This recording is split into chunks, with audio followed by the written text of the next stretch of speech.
extend a warm welcome to all of you. We're so happy to have you join us for this month's broadcast. Hello guys, welcome back to the channel. How you doing? Stephen Lett is back, and in this month's JW broadcasting, he does not hold back any punches. The following talk is pretty outrageous and might make you shout at the screen, but do not fear, we'll get through it together. You know what to do with every ExJW video. Smash that like button for me and subscribe if you haven't already. It helps this video get out to more people. Also, don't forget to leave your thoughts in the comments below. I would love to hear from you. Without further ado, let's see what our glorious leader, Stephen Lett, has to say. The theme for this program is, as Jehovah's sheep reject the voice of strangers. It's estimated that there may be 15 million animal species on Earth today. But of all these animals, which one is most often used in the Bible to represent good people? Sheep. Jesus often used this illustration. Why did Jesus use a sheep illustration to represent people who will gain everlasting life? Undoubtedly, because of the desirable qualities literal sheep have. They're gregarious, having a liking for companionship. They don't like to be alone. And it's a good thing, because without the flock and the protection of the shepherd, they're defenseless if a lion or bear approaches. About all they can do is bleat, "Bah." Goodbye, little sheep. Enduring this cringy-ass clown is like exposing myself to radioactive waste. Bah. Goodbye, little sheep. Another good quality is that sheep as a whole tend to be peaceful, inoffensive, very different from goats. As little boys, my brother and I would the goats that my grandfather had. But if we turned our backs on them, one would often sneak up behind us and us for no reason. These are some of the desirable characteristics that make sheep an appropriate illustration for good people. But the quality we especially want to focus on is identified at John chapter 10, verses 4 and 5. When he, that is the shepherd, has brought all his own out, he goes ahead of them, and the sheep follow him because they know his voice. They will by no means follow a stranger, but will flee from him, because they do not know the voice of strangers. So what's the desirable quality? Sheep listen to the voice of their shepherd and reject the voice of strangers. Please ask yourself, as one of Jehovah's figurative sheep, do I obediently respond to the voice of the fine shepherd and flee from the voice of strangers? Sheep are cute and all, but I wouldn't say being compared to a sheep is all that endearing anymore. Sheep are dumb. They follow their shepherds without a second thought. The shepherd may have affection for his sheep, but at the end of the day, they're his property, to be sheared and slaughtered for profit. People that act like sheep are easy to manipulate, especially by charlatans like Stephen Lett. Stephen Lett here is really making sure that you are a sheep, that you are a follower. And during this video discourse, we're gonna find out who really is the shepherd that Lett is talking about. Well, let's talk about this. The original stranger was Satan the devil. Like a ventriloquist, he made a serpent appear to talk, but the words were Satan's words.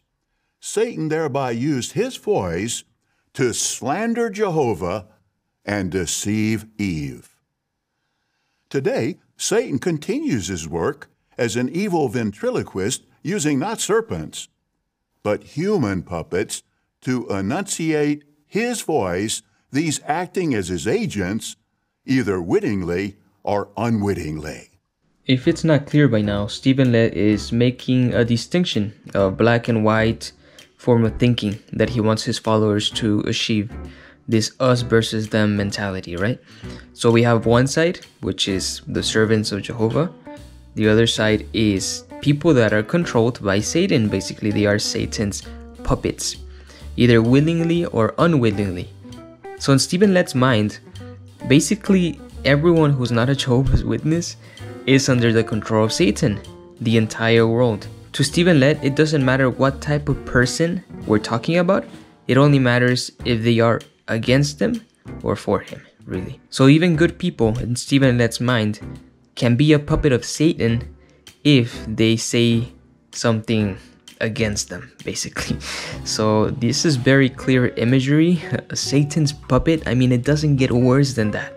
Being a puppet of the devil, because it means you don't have your own agency. It means you're being controlled by an evil spirit entity. So this charlatan wants all Jehovah's Witnesses to have this distrust for everyone outside of their circle. That's the purpose of this. Us versus them, black versus white. But now let's discuss 3 examples of how our fine shepherd tells us one thing, but Satan's underlings or strangers tell us something opposite. We must be vigilant to listen to the right voice. Our fine shepherd tells us, as our first example, these words at Matthew chapter 24, verses 45 through 47. Who really is the faithful and discreet slave whom his master appointed over his domestics to give them their food at the proper time? Happy is that slave if his master on coming finds him doing so. Truly I say to you, he will appoint him over all his belongings. We know the Master Jesus found the faithful and discreet slave spiritually feeding right-hearted ones in 1919, and at a future time will appoint him over all his belongings. So what's the implication? Obviously, even now, Jesus fully trusts the faithful slave. And all of us, even individual members of the governing body, should do the same. Whoa. Take it easy, Stephen. You just made 2 huge claims without evidence. First, we know the Master Jesus found the faithful and discreet slave spiritually feeding right-hearted ones in 1919. This teaching has no biblical support. None. Watchtower says it happened invisibly, so you don't even have a way to prove it. How about I say that Jesus selected me 2 days ago to provide spiritual food? It happened invisibly though, and you cannot prove me wrong. See how ridiculous this sounds, Stephen? You just take this claim out of your ass and expect people to take it as doctrine, as gospel. Second, obviously, even now, Jesus fully trusts the faithful slave. You love to conveniently leave out the rest of the chapter, the rest of the parable, where Jesus warns about a slave that turns evil and is punished by him. I cannot say this enough.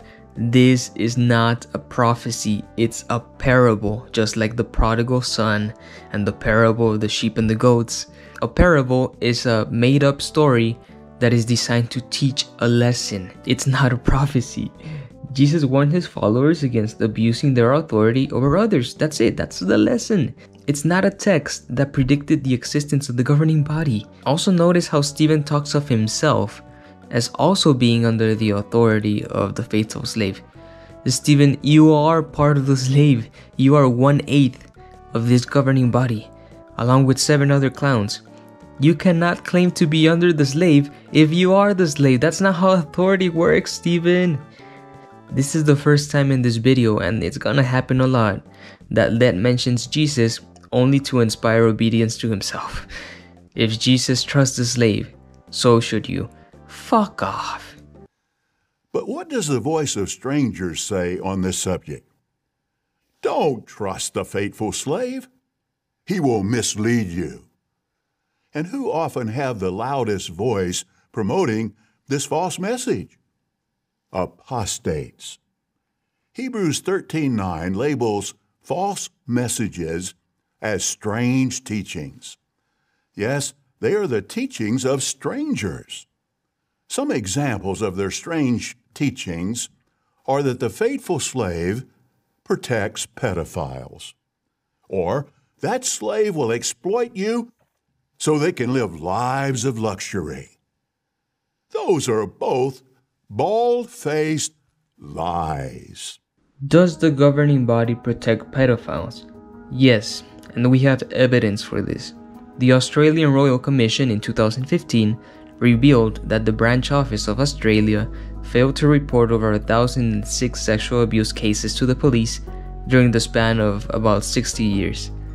Out of these 1,006 sexual abuse reports, 0 of them were reported to the authorities, and the governing body did nothing to punish the pedophiles and turn them over to the authorities.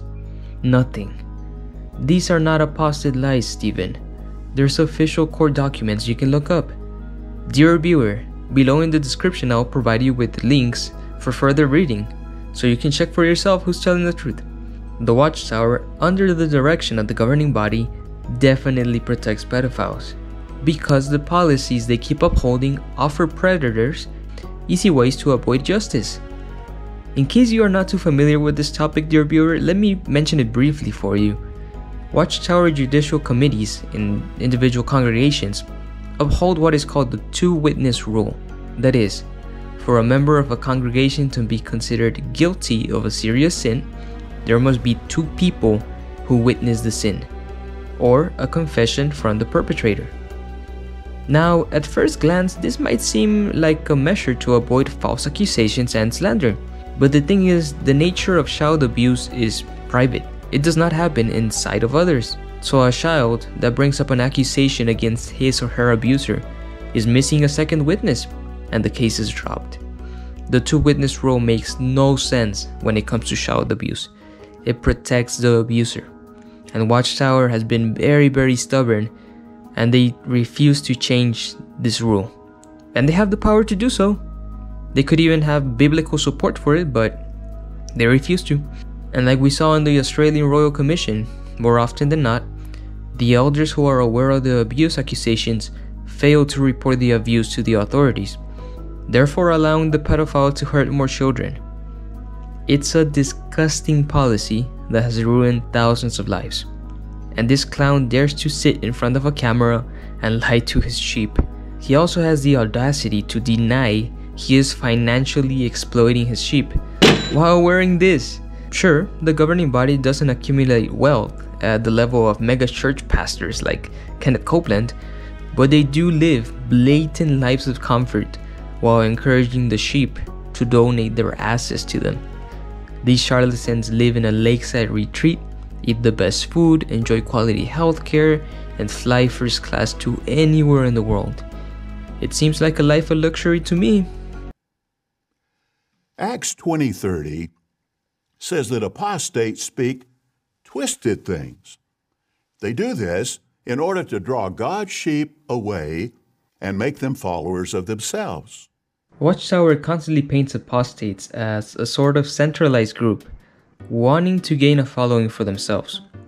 No, all we want is to expose Watchtower and the horrific abuses they try to hide.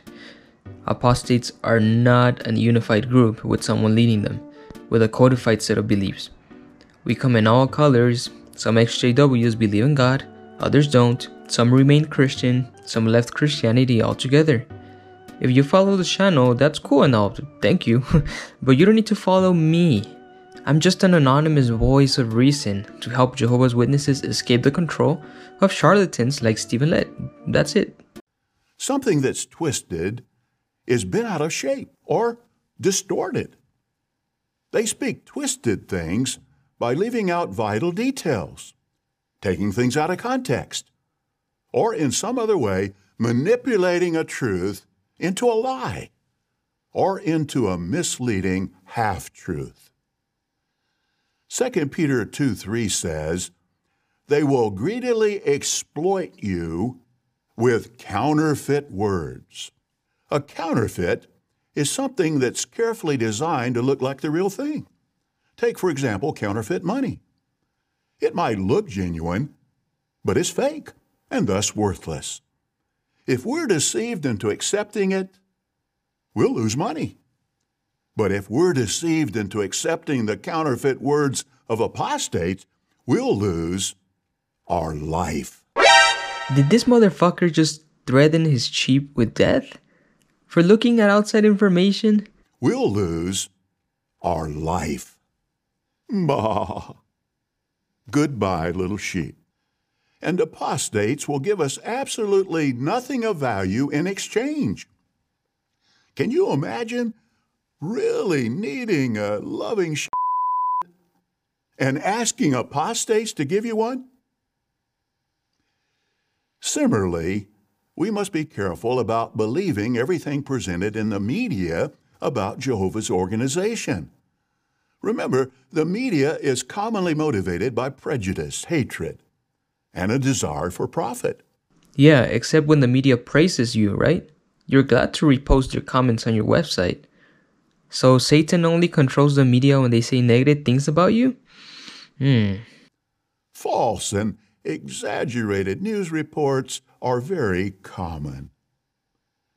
For example, in one European country, many people were indignant when an emotional press report stated that a young female witness died because she refused a blood transfusion. Were those the complete facts? No.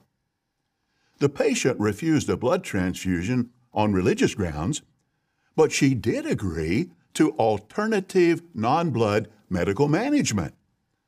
This could have been implemented immediately and likely would have saved her life. However, the hospital delayed matters unnecessarily until it was too late. The press report didn't mention these facts. You know what could have saved this woman's life, Stephen? Getting rid of your unbiblical prohibition on blood. You convinced this woman that she needed to refuse a life-saving blood transfusion to have God's favor. Mind you, this happened in an European country where bloodless medical alternatives are a bit easier to get. Just imagine what goes on in countries where bloodless alternatives are not even available, which is the case in most of the countries in the world. How many brothers and sisters have martyred themselves because they did not have access to bloodless surgery? All their blood is on you, Stephen Lett. On you and the governing body who keeps upholding these horrific policies. This young woman did not need to die. This clown has no shame in using a dead woman to further his propaganda. This is the kind of monsters we're dealing with, guys. Brace yourselves. This only gets worse. While it's unreasonable to distrust all secular sources of information, we must be wary. 1 John 5:19 says, "The whole world is lying in the power of the wicked one." Now, let's discuss a second example of the voice of our fine shepherd Jesus. Matthew chapter 5, verses 27 and 28. Jesus said, "You heard that it was said, 'You must not commit adultery.' But I say to you that everyone who keeps on looking at a woman so as to have a passion for her has already committed adultery with her in his heart." Our fine shepherd is telling us not only to avoid sexual immorality, but also to flee from anything that could lead to it, such as immoral thoughts. And at Matthew 19:9, our fine shepherd tells us, "I say to you that whoever divorces his wife except on the grounds of sexual immorality and marries another commits adultery." Here Jesus makes clear that the only valid basis for divorce and remarriage in God's eyes is if a disloyal mate commits sexual immorality. But what's the voice of strangers of Satan's world telling us regarding divorce, adultery, and other forms of sexual immorality? No problem. It's your choice. You have the freedom to do what you want. In fact, in order to make sexual immorality appear more innocent, it's often euphemized. Sexual perversion, such as homosexuality, is called an alternative lifestyle. One so-called expert said, "It's simply like being left-handed." American Brandy Schmiedel, who lives in Colorado, is the niece of governing body member Stephen Lett. She shunned her brother Stephen Camp when he came out as gay. I knew his family meant the world to him. It was one of the most important things to Stephen. For him to be faced with this decision was probably one of the biggest things he was ever going to have to face.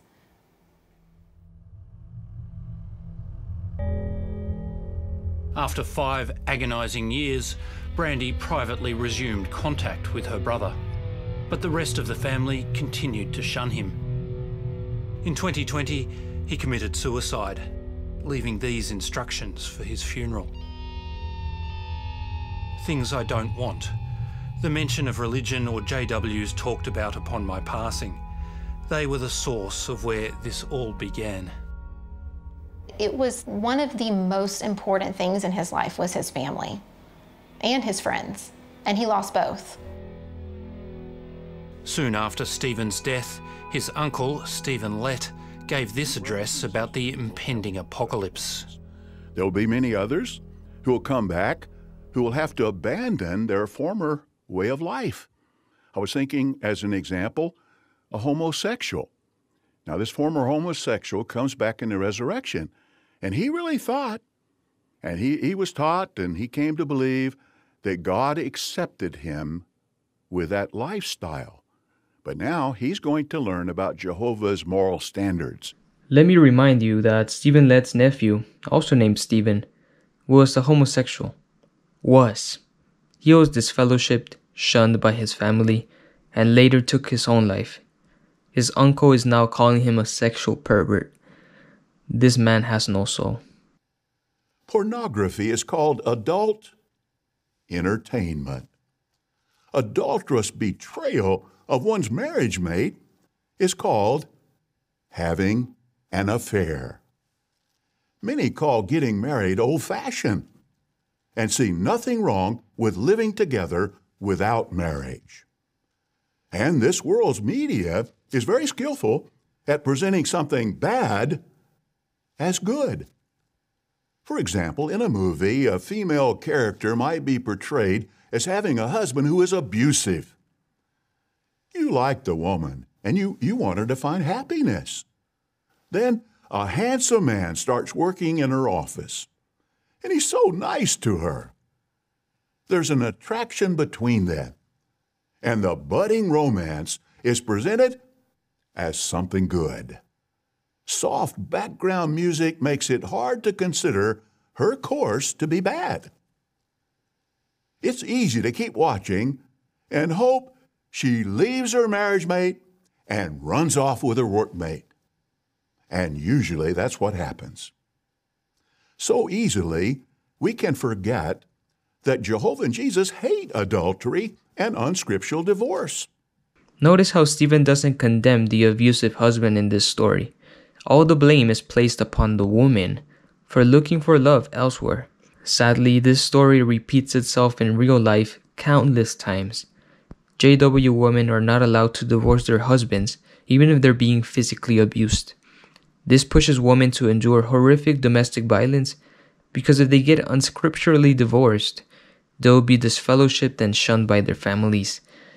This organization has no consideration for women, and this is blatant proof. But when we reject the voice of this world and listen to the voice of Jehovah and Jesus, we bring protection and blessings to ourselves and others. But now, our third example of the voice of our fine shepherd is at Matthew chapter 6, and we're going to read verses 19 and 20. Stop storing up for yourselves treasures on the earth, where moth and rust consume, and where thieves break in and steal. Rather, store up for yourselves treasures in heaven, where neither moth nor rust consumes, and where thieves do not break in and steal.